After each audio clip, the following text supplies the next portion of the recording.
Hi, this is Cheryl. I decided to go for a walk today, and I'm by the water, and it's very peaceful. And it's getting nice out, and I recommend getting out into nature.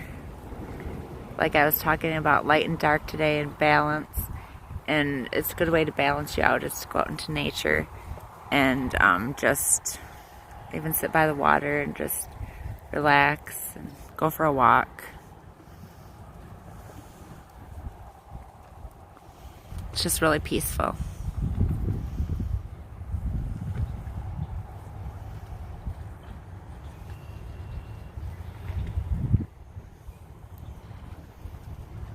And I just wanted to share that. Thanks.